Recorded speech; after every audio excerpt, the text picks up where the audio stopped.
சாந்தி.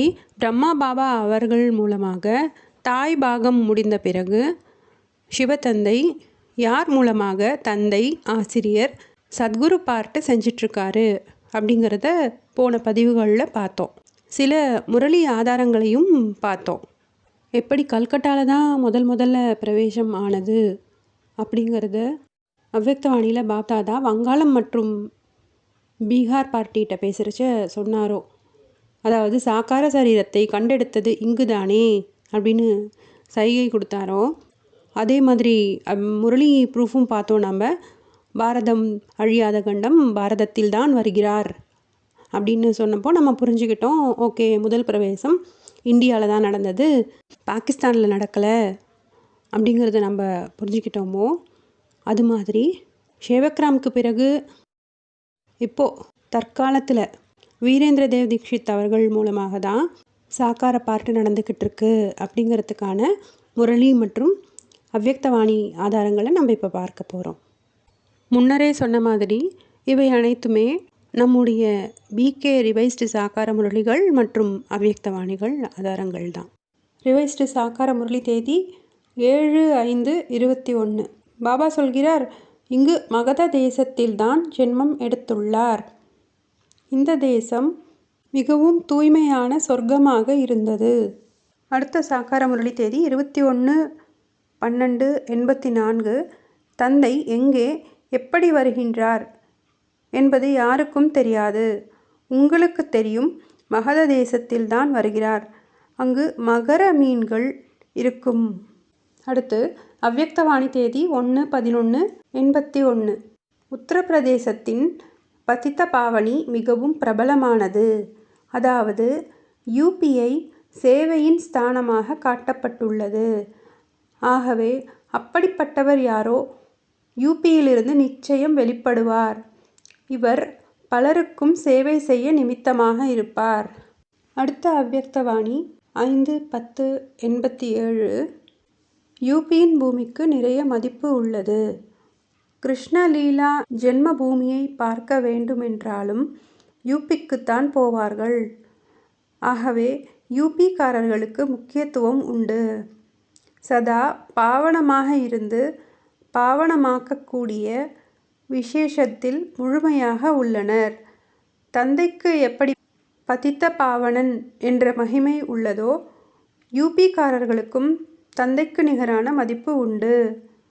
ஸ்தூல நதிகள் தங்கள் பக்கம் இழுத்து கொள்ளும். அதனால் அழைக்கப்படாமலேயே யாத்ரீகர்கள் போகின்றனர். எவ்வளவுதான் கஷ்டப்பட வேண்டியிருந்தாலும் பாவனமாக வேண்டும் என்ற ஈர்ப்பு இழுத்து விடுகின்றது.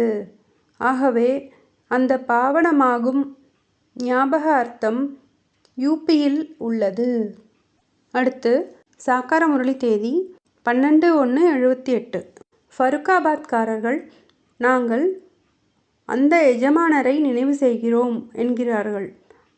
ஆனால் வாஸ்தவத்தில் சிருஷ்டியுடைய எஜமானராக லக்ஷ்மி நாராயணர் தான் ஆகின்றார்கள். நான் ஆவது இல்லை. அடுத்த ரிவைஸ்டு சாக்கார முரளி தேதி 22/1/72. ஃபருக்காபாத்தில் இருப்பவர்கள் எஜமானரை ஏற்றுக்கொள்கிறார்கள்.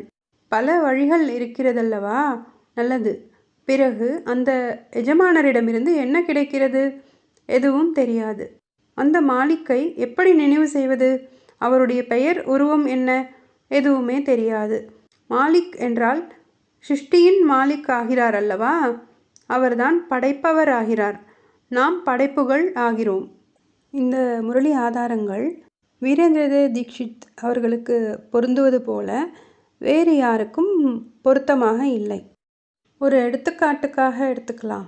சிவபாபாவுடைய சாக்கார ரதமானது தமிழ்நாட்டில் கோயம்புத்தூர் டிஸ்ட்ரிக்ட்லேயோ இல்லை திருச்சி டிஸ்ட்ரிக்ட்லேயோ பிறந்திருக்காரு அப்படின்னா, முதல்ல தென்னிந்தியா அப்படின்னு சொல்லலாம். தென்னிந்தியா அப்படிங்கிறப்போ 4 ஸ்டேட்ஸ் இருக்குது. ஆந்திரா, கர்நாடகா, தமிழ்நாடு, கேரளம். அது மாதிரியே இங்கே ஃபஸ்ட்டு மகத தேசத்தில் தான் ஜென்மம் எடுத்துள்ளார் அப்படின்னு சாக்கார முரளியில் வந்துருச்சு. இந்த சாக்கார முரளி 17/8/71 5 வருடங்களுக்கு ஒரு முறை ரிவைஸ் ஆகிக்கிட்டே தான் வந்துக்கிட்டு இருக்கு. அடுத்து தென்னிந்தியாவிற்கு அடுத்தபடியாக இன்னும் நேரோ டவுன் பண்ணி தமிழ்நாடு அப்படின்னு சொல்கிறோன்னு வச்சுக்கோங்க. அது போலவே மகத தேசம் அப்படிங்கிறது வந்து பீகார், உத்தரப்பிரதேசம், வங்காளம் மற்றும் மத்திய பிரதேசம் இவற்றை உள்ளடக்கிய நிலப்பரப்பு. அந்த பெரிய நிலப்பரப்பிலிருந்து யூபி உத்தரப்பிரதேசத்தை நேரோ டவுன் பண்ணி அவ்யக்தவாணிகளில் பாப்தாதா சொல்லியிருக்காரு. உத்தரப்பிரதேசம் தான் பதித்த பாவனி ஸ்தானம், அங்கிருந்து நிச்சயமாக ஒருவர் வெளிப்படுவார் அப்படின்னு அவ்யக்தவாணியில் வந்தாச்சு. அடுத்து சேலம் டிஸ்ட்ரிக்ட், கோயம்புத்தூர் டிஸ்ட்ரிக்ட், அது மாதிரி ஃபருக்காபாத் டிஸ்ட்ரிக்ட் பற்றி சாக்கார முரளிகளில் நிறைய வந்தாச்சு. ஸோ தென்னிந்தியாவிலேருந்து நேரோ டவுன் பண்ணி தமிழ்நாடு, தமிழ்நாடுலேருந்து நேரோ டவுன் பண்ணி அதில் இருக்கிற ஒரு சின்ன டிஸ்ட்ரிக்ட் அப்படிங்கிற மாதிரி மகத தேசம் ஃபஸ்ட்டு அதை பற்றி பாபா சொல்லியிருக்காரு. அடுத்து அவ்யக்தவாணியில் உத்தரப்பிரதேசம் பற்றி பாப்தாதா சொல்லியிருக்காரு. அடுத்து ஃபருக்காபாத் டிஸ்ட்ரிக்ட் பற்றியும் ஆதாரங்கள் வெளிவந்துருச்சு.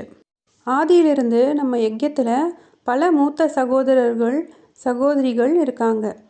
அவங்க யாருக்குமே இந்த ஆதாரங்கள் பொருத்தமாக இல்லை.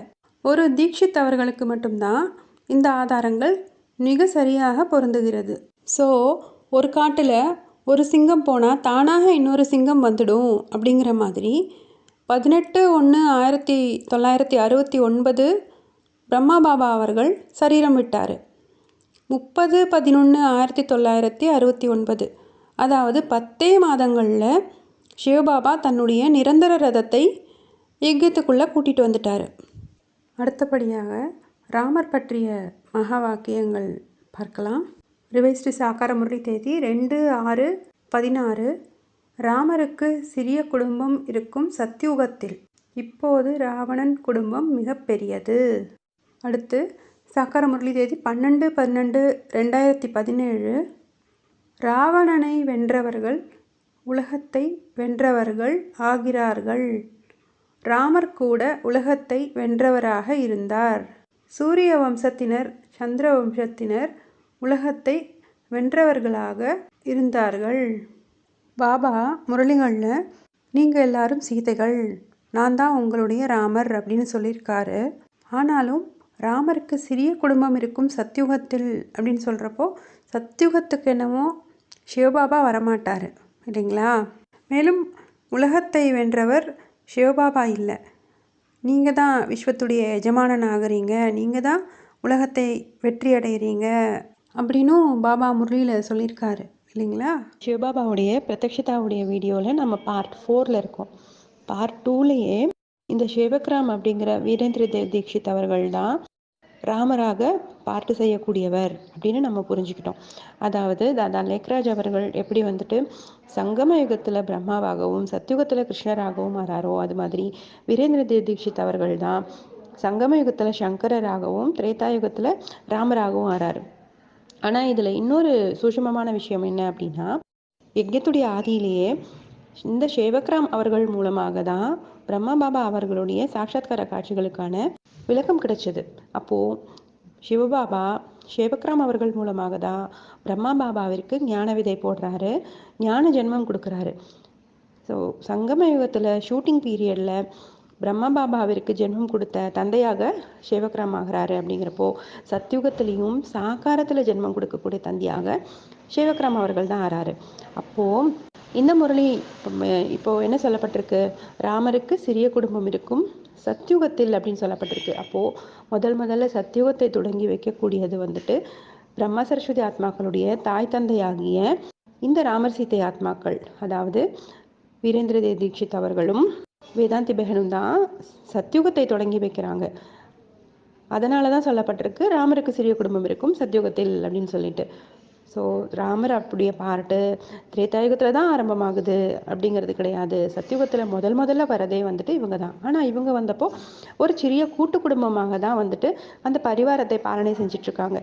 எப்போ பிரம்மா பாபா அவர்களுக்கு 18 வயதாகி முடிசூட்டப்படுகிறதோ அப்போ தான் வந்துட்டு முழுமையான சொர்க்கம் மற்றும் ராஜாங்கம் ஸ்தாபனை ஆகுது. அதற்கு பிறகு தான் வந்துட்டு 111 அப்படின்னு அந்த சொர்க்கத்துடைய தேதியானது ஆரம்பமாகுது. ஸோ இப்போ நம்மளுக்கு நல்லா புரியுது, ராமருக்கு சிறிய குடும்பம் இருக்கும் சத்யுகத்தில் அப்படின்னு சொல்கிறது வந்துட்டு இந்த வீரேந்திர தேவ தீட்சித ஆத்மா அவர்களுக்கான பொருத்தமான மகா வாக்கியம் தான் அப்படிங்கிறது. அடுத்தபடியாக சங்கர் பற்றிய முரளி மகா வாக்கியங்களை பார்க்கலாம். சாக்கார முரளி தேதி 24/4/66. பாபா புரிய வைக்கிறார், சிவனுக்கு அடுத்தது சங்கரர். ஏனெனில் பாபாவிற்கு இவரின் மீதும் வந்து சேவை செய்ய வேண்டி உள்ளது. सबसे बिल्कुल नेक्स्ट टू बाबा ने समझा, नेक्स्ट टू शिव पीछे है शंकर, क्योंकि बाबा को तो आकर के संस्कार उतार किया उसी रूप से. அடுத்தபடியாக அவ்யக்தவாணி 1/1/1979. பிரம்மாவிற்கு இந்த சங்கல்பம் ஏன் எழுந்தது? இந்த ரகசியத்தை அறிவீர்களா? பிரம்மாவின் சங்கல்பத்தால் உலகம் உருவாக்கப்பட்டது. மேலும் பிரம்மாவின் சங்கல்பத்தாலேயே கதவு திறக்கும். இப்பொழுது யார் சங்கராக இருக்கிறார்? இதிலும் ஆழ்ந்த ரகசியம் உள்ளது. பிரம்மாவே விஷ்ணுவாக இருக்கும் போது சங்கர் யார்? இதை பற்றியும் ஆன்மீக உரையாடல் செய்யுங்கள். அடுத்த ரிவைஸ்டு சாக்கார முரளி தேதி 10/5/22. குமாரக்கா சொல், பாபாவிற்கு எத்தனை குழந்தைகள் இருக்கிறார்கள்? சிலர் கூறுகின்றனர் 600 மில்லியன். ஒரு பிரம்மா.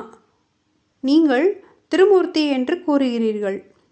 ஆனால் தொழில் வெவ்வேறானது அல்லவா? பின்னர் விஷ்ணுவின் நாபியிலிருந்து பிரம்மா வெளிவருகின்றார் மற்றும் பிரம்மாவின் நாபியிலிருந்து விஷ்ணு வெளிவருகின்றார் என்றால் இருவரும் ஒன்றே என ஆகிவிட்டனர். மீதி இருப்பவர் சங்கர். ரைட்டியஸ் குழந்தைகள் 2 ஆகிறார்கள். இது அனைத்தும் ஞானம் பற்றிய விஷயம். அடுத்த ரிவைஸ்டு சாக்கார முரளி தேதி 12/6/2018. பிரம்மா விஷ்ணு சங்கரும் சரீரம் உடையவர்கள். அடுத்த ரிவைஸ்டு சாக்கார முரளி 20/12/1973. உங்களுடைய மார்ஷல் சங்கர் தான். அவருடைய காரியம் அழிவை செய்வது. சங்கரர் சிவபாபாவின் குழந்தை. நம்ம முன்னே டிஸ்கஸ் பண்ண மாதிரி தந்தையுடைய பார்ட்டு ரொம்ப சூக்ஷ்மமானது அப்படிங்கிறதுனால சிவபாபாவும் ரொம்ப நுணுக்கமான சைகைகள் கொடுத்துருக்காரு. இவரிலும் சென்று எனக்கு சேவை செய்ய வேண்டி உள்ளது, இதை பற்றி ஆழ்ந்த ஆன்மீக சிந்தனை செய்யுங்க.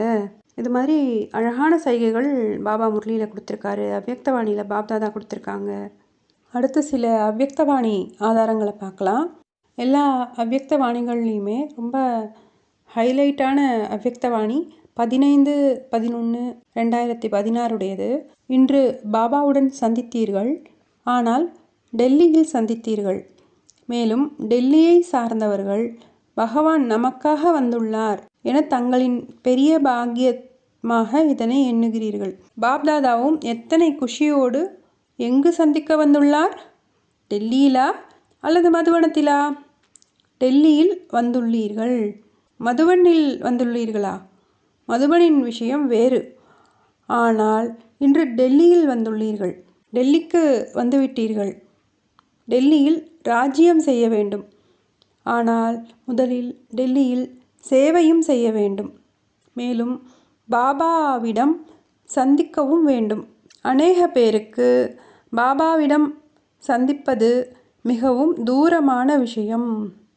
பாபாவும் வந்திருக்க முடியாது. இந்த வாணியில் என்ன சொல்லப்பட்டிருக்கு அப்படிங்கிறத புரிஞ்சுக்கிறதுக்கு முன்னால் அட்வான்ஸ் ஞானத்துடைய ஈஸ்வரிய குடும்பத்துடைய பெயர் என்ன அப்படின்னு நாம் தெரிஞ்சுக்கலாம். ஆத்தியாத்மிக் விஸ்வவித்யாலயா அப்படிங்கிறது தான் நம்ம ஈஸ்வரிய குடும்பத்துடைய பெயர். மேலும் இதனுடைய தலைமையகம் தில்லியில் இருக்குது. ஸோ பாருங்கள், அவ்யக்தவாணியில் பிரம்மா பாபா அவர்கள் தந்தையுடைய அறிமுகத்தை அவ்வளவு அழகாக ரொம்ப சூக்ஷ்மமான முறையில் கொடுத்துருக்காங்க. आज बाबा से मिले, लेकिन दिल्ली में मिले और दिल्ली वाले अपना कितना बड़ा भाग्य समझते हैं कि भगवान हमारे लिए दिल्ली में आए. पहले दिल्ली में इतना मेला कभी लगा नहीं जैसे अभी. बाबा और बच्चे कहाँ मिल रहे, पता है ना? कहाँ मिल रहे हो? बाप दादा भी कितने खुशी से कहाँ मिलने आए हैं। बाबा मधुबन में मिलने आए हैं सब। मधुबन? हाँ, दिल्ली में नहीं, मधुबन में मिलने आए हैं। हाँ, दिल्ली में मधुबन में बाबा कितने भरपूर हो गए। इस दिन को कितना समय याद किया। कब वो तारीख आएंगी जो बाप और बेटों की मिलन होता है। सब वो दिन याद करते थे, कब आएगा, आज आ गया।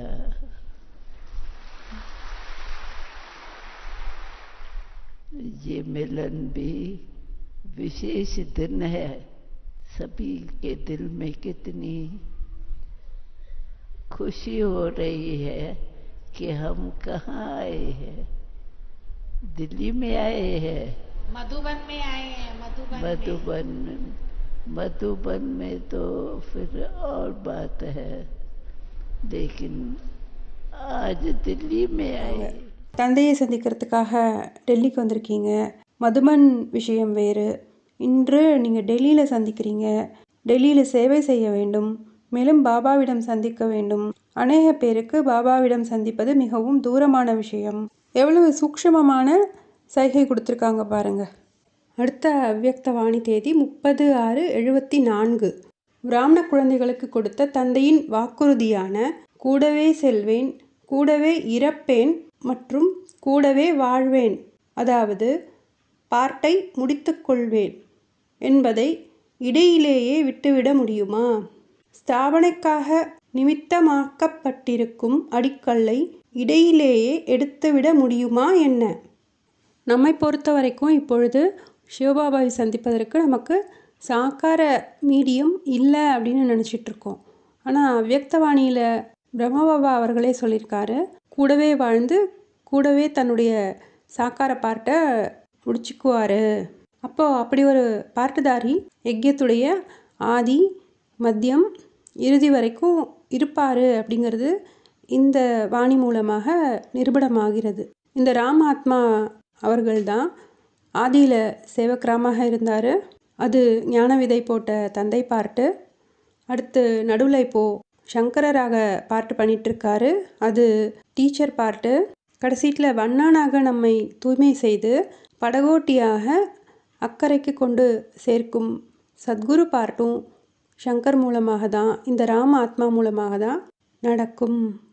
இப்போது சங்கமயுக பிராமணர்கள் என்ன கேட்குறாங்க, எப்படி யஜ்யத்துடைய ஆதியில் சிவபாபா வந்த உடனேயே பிரம்மா பாபா அவர்களுடைய பாட்டு தெளிவுபடுத்தப்பட்டதோ, இவர் தான் சங்கமயுகத்தில் பிரம்மா, சத்தியுகத்தில் கிருஷ்ணர் அப்படின்னு, அதுபோல் சங்கரருடைய பாட்டு ஏன் வெளிப்படுத்தப்படலை, ஏன் நமக்கு புரிய வைக்கப்படலை அப்படின்னு கேட்குறாங்க. அதற்கான பதிலையும் சிவபாபா முரளியில் கொடுத்துருக்காரு. யார் பிராமணனிலிருந்து தேவதை ஆகக்கூடியவர்களோ அவர்களுக்கு சைகையே போதுமானது அப்படின்னு சொல்லியிருக்காரு. சிவபாபாவுடைய பிரத்யக்ஷதா பற்றிய இந்த வீடியோக்களில் ஃபஸ்ட்டு பார்ட்லேயே நம்ம பார்த்தோம், யார் தந்தையையும் சிருஷ்டியுடைய ஆதி மத்தியம் அந்தத்தையும் புரிந்து கொள்ளவில்லையோ அவர்கள் நாஸ்திகர்கள் அப்படின்னு. தந்தையை புரிந்து கொள்வது தான் மிகப்பெரிய பரீட்சை அப்படின்னு பாபா சொல்கிறாரு. அந்த நிச்சய புத்தியின் ஆதாரத்தில் தான் பாபா மாலையின் மணிகளையும் கோர்க்கிறார். சிவபாபா முரளியில் நமக்கு கொடுத்துருக்கிற லட்சியம் நரனிலிருந்து நாராயணன், நாரியிலிருந்து லக்ஷ்மி, அதாவது இந்த மனித சரீரத்தில் இருந்தே தேவனாக மாறுவது இல்லைங்களா? அப்படி யார் ஆக போகிறாங்க? நம்ம சீனியர்ஸ் எல்லாருமே சரீரம் விட்டுட்டு இருக்காங்க. சிவபாபா கையில் நேரடியாக ஆசி வாங்கக்கூடியவங்க தான் அப்படி மனிதனிலிருந்து தேவதை ஆக முடியும், முதல் படிக்கட்டுக்கு போக முடியும் அப்படின்னு சொல்லப்படுறாங்க. ஆனால் பிரம்மபாபா காலத்தில் சரண்டர் ஹேண்ட்ஸ் எவ்வளோ பேர் இருந்தாங்க? வெறும் 300-400 பேர். பிரம்மபாபா மூலமாக சிவனை பார்த்தவங்க எவ்வளோ பேர் இருப்பாங்க? சில 1000 பேர். அப்போது முதல் படிக்கட்டுக்கு வரக்கூடிய 9 லட்சம் எப்படி ரெடி ஆவாங்க? சிவபாபா கையில் ஆஸ்தி வாங்கணும் இல்லைங்களா? சிவபாபாவும் நமக்கு வாக்குறுதி கொடுத்துருக்காரு, கூடவே இருப்பேன், கூடவே சாப்பிடுவேன், கன்னிமை மேலே வச்சு கூட்டிகிட்டு போவேன் அப்படின்னு சொல்லியிருக்காரு. விநாசம் முடிந்து சொர்க்கஸ்தாபனை செய்துவிட்டு தான் சிவபாபா மேலே போகிறாரு, பரந்தாமத்துக்கு போவேன் அப்படின்னு பல முரளி ஆதாரங்கள் நம்மக்கிட்ட இருக்குது. மேலும் குல்சாதாதி மூலமாக நம்மை சந்தித்தது பிரம்மா பாபா தான் அப்படிங்கிறது நமக்கு நன்றாக தெரியும். மேலும் சிவபாபாவுடைய பிரத்யக்ஷதா வீடியோடைய பார்ட் 1லேயே பிரம்மா பாபா அவர்கள் 1969 வருடம் ஜனவரி மாதம் இறந்தவுடன் அதே வருடம் நவம்பர் 30வது தேதி இந்த சேவக்ராமுடைய ஆத்மா, ராமருடைய ஆத்மா யஜ்யத்துக்குள்ள வந்துட்டாரு அப்படிங்கிறதையும் நம்ம தெரிஞ்சுக்கிட்டோம். அன்புக்கு தாய், அறிவுக்கு தந்தை அப்படின்னு உலகியல் கல்வியில கூட சொல்லுவாங்க. பிரம்மா பாபா அவர்கள் மூலமாக நமக்கு நிறைய அன்பு அனுபவமானது. நம்ம சூத்ரனிலிருந்து பிராமணன் ஆனோம். ஆனா இன்னும் யாருமே பிராமணனிலிருந்து தேவதை ஆகல. யாருமே மனிதனிலிருந்து தேவதை ஆகல. சூத்ரனிலிருந்து பிராமணன் ஆகிறது அப்படிங்கிறது அடிப்படை கல்வி, பேசிக் நாலேஜ். அப்போ பிராமணனிலிருந்து தேவதை ஆகிறதுக்காக நம்ம அடுத்த உயர்நிலை கல்வி படிக்கணும் இல்லைங்களா? அதுதான் அட்வான்ஸ் ஞானம் அப்படிங்கிற ஆத்தியாத்மிக் விஸ்வ வித்யாலயா மூலமாக நாம படிக்க போற உயர்நிலை கல்வி. பாபா முரளிகளில் சொல்லியிருக்காரு, எப்பொழுது உங்கள் ஆத்மாவில் பேசிக் துரு விலகுகிறதோ அப்பொழுது நீங்கள் டைரக்டாக தந்தையிடம் படிப்பீர்கள். அப்போ எந்த குழந்தைகள் சூத்ரனிலிருந்து சம்பூர்ண பிராமணர்களாக ஆயிட்டாங்களோ அவங்க உயர்நிலை படிப்பு படிக்கிறதுக்காக வகுப்பு மாற்றம் அடைவாங்க. உங்களுடைய வகுப்பு டிரான்ஸ்ஃபர் ஆகும் அப்படிங்கிறத பற்றி பாபா முரளியில் சொல்லியிருப்பார் இல்லையா? அந்த ஆதாரங்களை நம்ம இப்போ பார்க்கலாம். ரிவைஸ்டு சாக்கார முரளி தேதி 26/6/1998. கல்ப கல்பமாக படிக்கிறோம் என்று குழந்தைகளுக்கு தெரியும். புருஷார்த்தத்தின் அடிப்படையில் டிரான்ஸ்ஃபர் ஆகும். எப்படி பள்ளியில் டிரான்ஸ்ஃபர் ஆகிறார்கள் அல்லவா? அடுத்த மகா வாக்கியம் ரிவைஸ்டு சாக்கார முரளி தேதி 1/10/2012. சிலர் கிரகஸ்தியாக இருந்து கொண்டு மற்றொரு கோர்ஸ் எடுக்கிறார்கள்.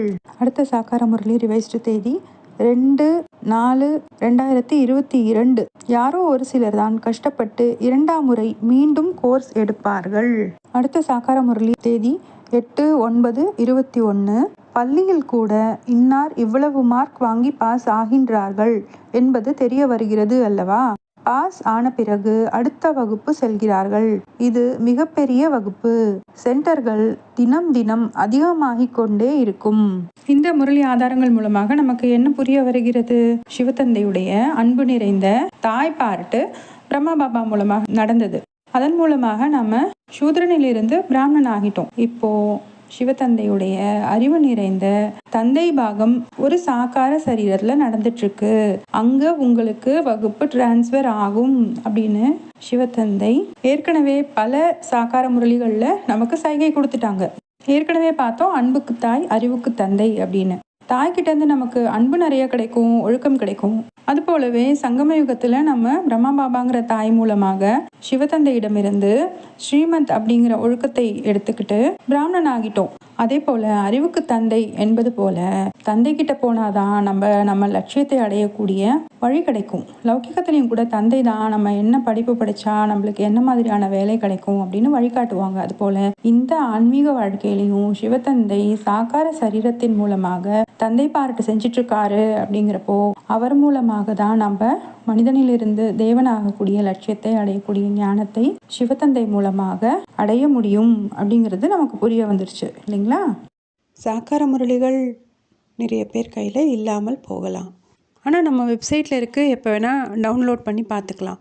ஆனால் அவ்யக்தவாணிகள் தமிழில் கூட பிரிண்ட் செய்யப்பட்டு புத்தகமாக வெளியிடப்பட்டிருக்கு. எல்லார் கைகள்லையும் இருக்குது. இப்போது கொஞ்சம் அவ்யக்தவாணி ஆதாரங்களை பார்க்கலாம்.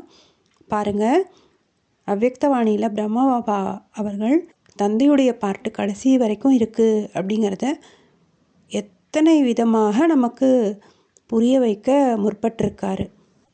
அடுத்த அவ்யக்தவாணி தேதி 18/1/82.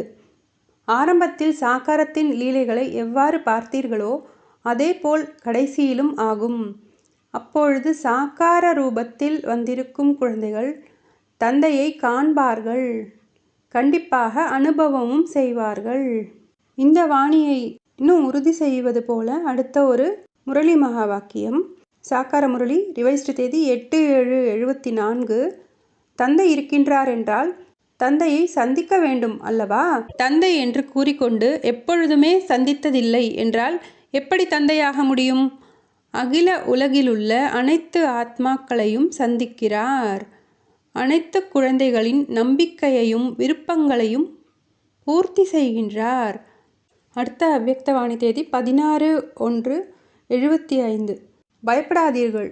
முதுகெலும்பான பாப்தாதா எதிர்த்து சமாளிப்பதற்காக ஏதேனும் வியக்தமான சரீரத்தின் மூலமாக தக்க சமயத்தில் பிரத்யக்ஷம் ஆகிவிடுவார். இப்பொழுதும் ஆகிக்கொண்டு இருக்கிறார். அடுத்த அவ்யக்தவாணி தேதி 18/1/78.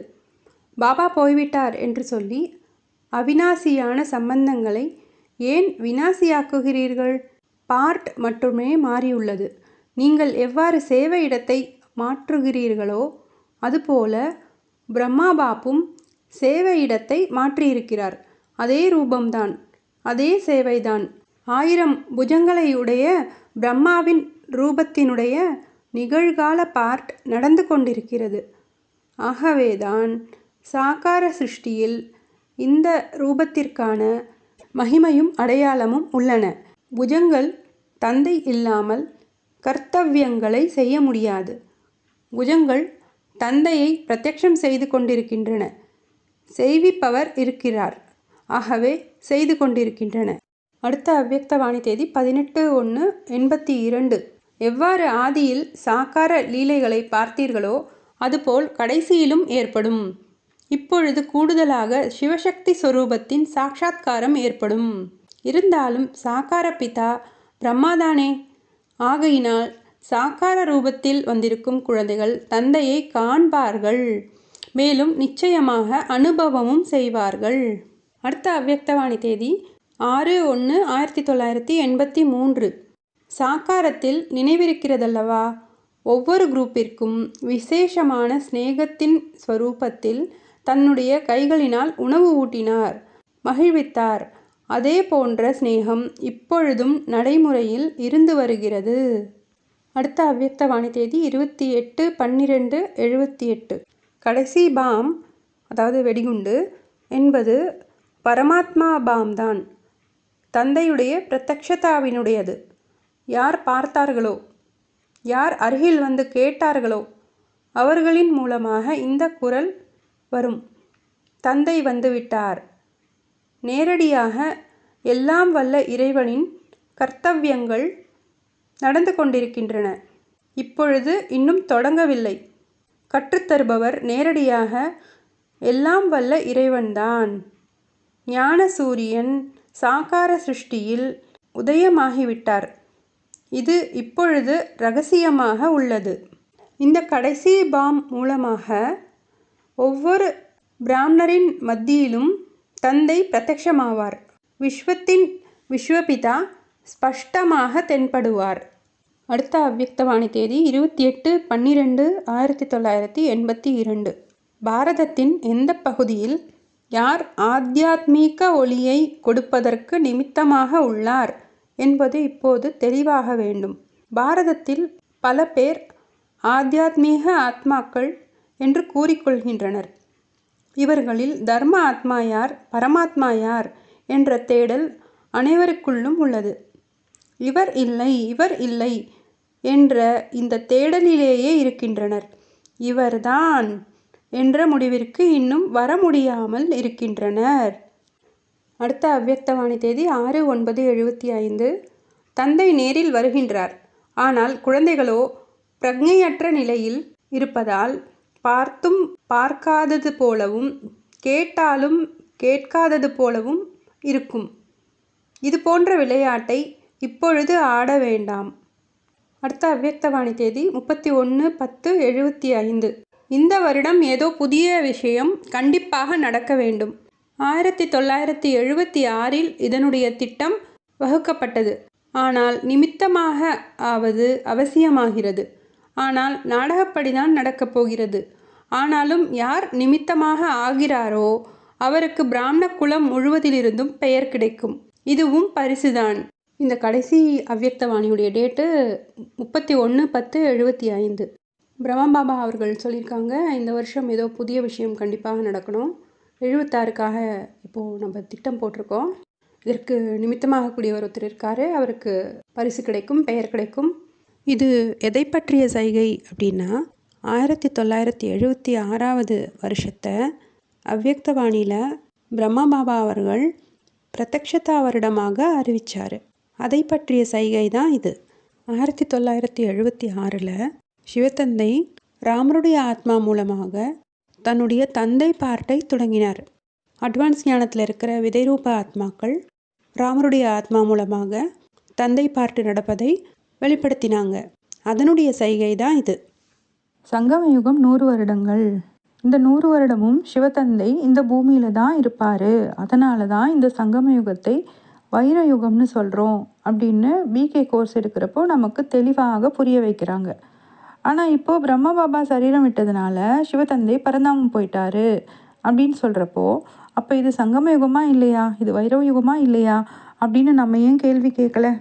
சிவத்தந்தை பரந்தாமம் போயிட்டாரு, இனிமேல் குழந்தைகள் நாமே சொர்க்கத்தை ஸ்தாபனை செய்து கொள்ளலாம் அப்படின்னு எந்த முறையிலையும் சொல்லப்படலையே. இது வரைக்கும் பார்த்த அவ்யக்தவாணிகளில் பிரம்மா பாபா அவர்கள் சொல்லியிருக்காரு, பாபா சாக்காரத்தில் இருக்காரு, ஆனால் நீங்கள் கன்ஃபார்ம் பண்ணிக்க மாட்டேங்கிறீங்க, தேடிக்கிட்டே இருக்கீங்க அப்படின்னு சொல்லியிருக்காரு. பிறகு பயப்படாதீங்க, கரெக்டான நேரத்தில் முதுகெலும்பான பாப்தாதா வெளிப்பட்டுடுவார். ஆதியில் பார்த்த சாக்கார லீலைகளை நீங்கள் மறுபடியும் கூட பார்ப்பீங்க. ஒவ்வொரு குழந்தைகளையும் நேரில் சந்தித்து அனைவரையும் திருப்திப்படுத்துவார் அப்படின்லாம் நிறைய சைகைகள் கொடுத்துருக்காரு. ஃபஸ்ட்டு வாணியை பாருங்கள், அவ்யக்த வாணி. ஆரம்பத்தில் எவ்வாறு சாக்கார லீலைகளை பார்த்தீர்களோ அதுபோல் கடைசியிலும் ஆகும்.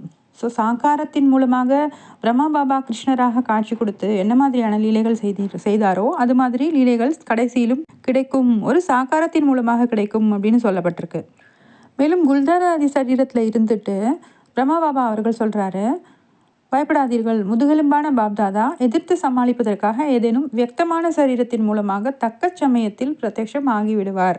இதுவுமே கூட எதிர்காலத்தை பற்றிய விஷயம். வேற ஒரு அதாவது தாதி சரீரத்தில் இருந்துட்டே வேற ஒரு சாக்கர சரீரத்தில் பாபா பிரத்யட்சம் ஆவார் அப்படின்னு உறுதி கொடுக்குறாரு நம்மளுக்கு. இதை நல்லா ஆழமாக புரிஞ்சுக்கோங்க. இதைவிட ஹைலைட்டான விஷயம், பாபா போய்விட்டார் என்று சொல்லி அவினாசியான சம்பந்தங்களை ஏன் வினாசி ஆக்குகிறீர்கள்? பாபாவிற்கும் சிவபாபாவிற்கும் குழந்தைகளுக்கும் நடுவில் இருக்கிற சம்பந்தம் அழியாத சம்பந்தம், அதையே நீங்கள் வினாசி ஆக்குகிறீர்கள் அப்படின்னு கேட்குறாரு. 75ஆம் வருடத்துல தான் இன்னும் நிறைய ஸ்பஷ்டமாக சொல்லியிருக்காரு பாருங்க. பாரதத்தில் பல பேர் ஆத்தியாத்மிக ஆத்மாக்கள் இருக்காங்க, இவர்களில் தர்மாத்மா யார் பரமாத்மா யார் அப்படிங்கிற தேடல்லையே எல்லாருமே இருக்காங்க. இவர் இல்லை இவர் இல்லை என்ற தேடலிலேயே இருக்கின்றனர், இவர்தான் என்ற முடிவிற்கு இன்னும் வர முடியாமல் இருக்கின்றனர். இது 82வது வருட அவ்யக்தவாணி. 75வது வருட வாணி பற்றி சொன்னேன், அதுதான் அவ்யக்தவாணி. தந்தை நேரில் வருகின்றார், குழந்தைகள் பிரஞாற்ற நிலையில் பார்த்தும் பார்க்காதது போலும் கேட்டும் கேட்காதது போலும் இருக்கீங்க அப்படின்னு சொல்லப்பட்டிருக்கு. ஸோ 75வது வருடம் இப்படி சொல்லியிருக்காரு. 76வது வருடம் ஒரு சாக்கார சரீரத்தின் மூலமாக, ராமருடைய ஆத்மாவுடைய சரீரத்தின் மூலமாக சிவத்தந்தை சங்கர் பார்ட் அப்படிங்கிற ரூபத்தில் வெளிப்பட்டுறாரு. பிரம்மா பாபா அவர்கள் மூலமாக சிவத்தந்தை செய்தது தாய் பார்ட்டு. பிரம் அப்படின்னா மிகப்பெரிய அப்படின்னும், மா அப்படிங்கிறப்போ தாய் அப்படிங்கிறதும் அர்த்தமாகிறது. தாதா லேக்ராஜ் பிரம்மா அவர்கள் உலகத்திற்கே தாயாகிறாங்க, இந்த அகில உலகமாகிய பிரம்மாண்டத்துடைய தாயாகிறாங்க. சங்கமயுக பிராமண குழந்தைகள் எல்லாருக்குமே தெரியும், பிரம்மா அப்படிங்கிற பார்ட்டில் 2 ஆத்மாக்கள் இருக்காங்க. ஒன்று தாதா லேக்ராஜ் அவர்களுடைய ஆத்மா, மற்றொன்று சிவத்தந்தையுடைய ஆத்மா. அதே மாதிரி சங்கர் அப்படிங்கிற அந்த பார்ட்டுதாரியுடைய சரீரத்தில் 3 ஆத்மாக்கள் இருக்காங்க. சங்கருடைய புருவ மத்தியில் இருக்கிற நெற்றிக்கண்ணாக சிவத்தந்தை அவர்களுடைய ஆத்மாவும், சங்கருடைய ஒரு புறம் நெற்றியில் இருக்கிற சந்திரனாக, பிறை சந்திரனாக பிரம்மா பாபா அவர்களுடைய ஆத்மாவும் இருக்காங்க. நம்ம ஏற்கனவே பார்த்தோம், பிரம்மா பாபா அவர்களை சிவத்தந்தை ஞானச்சந்திரன் அப்படின்னு சொல்லியிருக்காரு அப்படின்னு சொல்லிட்டு. பிரம்மா பாபா அவர்கள் தன்னுடைய சூக்ஷ்ம சரீரத்தோட அட்வான்ஸ் ஞானத்தில் இருக்கிற விதைரூப ஆத்மாக்களில் பிரவேசம் செய்து படிக்கிறாரு, சேவை செய்கிறாரு அப்படின்னு பார்த்தோம். தனக்கு ஜென்மம் தரப்போகிற ராமருடைய ஆத்மா சரீரத்தில் இருந்து தான் அவர் இந்த காரியங்களெல்லாம் நிறைவேற்றிக்கிட்டு இருக்காரு. சங்கரம் அப்படிங்கிற சமஸ்கிருத வார்த்தைக்கு அர்த்தமே மிக்சட், கலப்பு அப்படிங்கிறது தான். ஸோ சங்கர் அப்படிங்கிற அந்த வார்த்தையில் சா அப்படிங்கிறது சிவத்தந்தையுடைய ஆத்மாவையும், க அப்படிங்கிறது கிருஷ்ணருடைய ஆத்மாவையும், ர அப்படிங்கிறது ராமருடைய ஆத்மாவையும் குறிக்கிறது.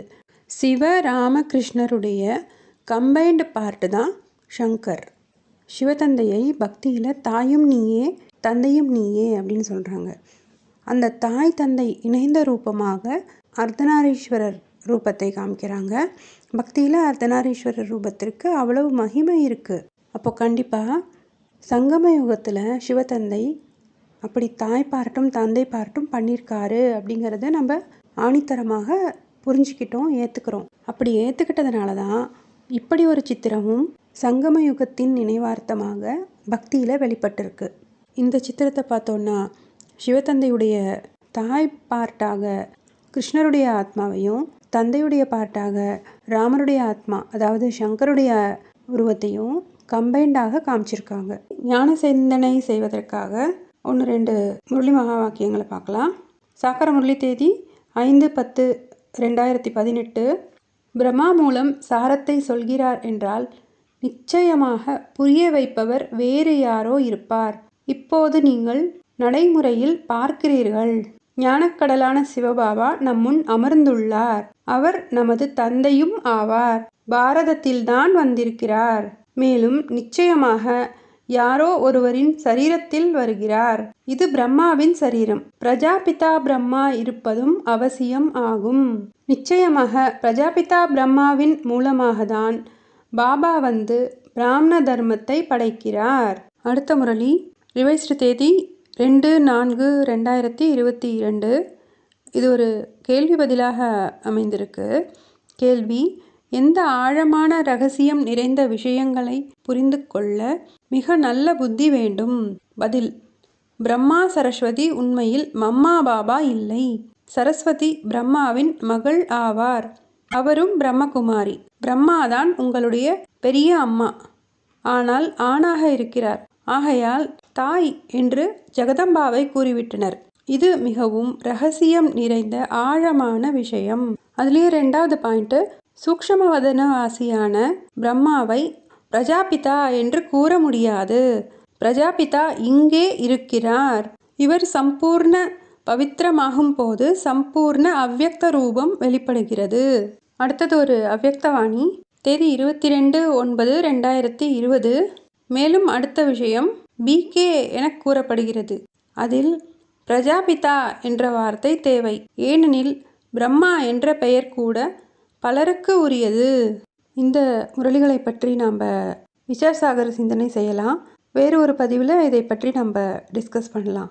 பகவத்கீதையில் பகவான் அர்ஜுனன் அவர்கள்கிட்ட சொன்னதாக சொல்லப்பட்டிருக்கு. என்ன நீங்கள் சாதாரண கண்கள்னால் பார்த்து புரிஞ்சிக்க முடியாது. அதனால் நான் உங்களுக்கு திவ்ய கண்கள், திவ்ய பார்வை தரேன் அப்படின்னு சொல்லிட்டு திவ்ய பார்வை கொடுக்கறதாக காட்டப்பட்டிருக்கு. இங்கு சிவபாபாவுடைய சாக்கார பார்ட்டை புரிஞ்சுக்கிறதுக்காக தான் நமக்கு இந்த முரளிகளுடைய ஞானம் அப்படிங்கிற தங்க சாவியானது நம்முடைய 3வது கண்ணை திறப்பதற்காக கொடுக்கப்பட்டுள்ளது. இந்த ஆடியோ இப்போ யாரெல்லாம் கேட்டீங்களோ அவங்களுடைய மனம்புத்தி ஆத்மால இப்பொழுது சிவபாபா பிரத்யக்ஷமாகிட்டார். அனைவருக்கும் மனமார்ந்த நல்வாழ்த்துக்கள். ஓம் சாந்தி. அகிலம் போற்றும்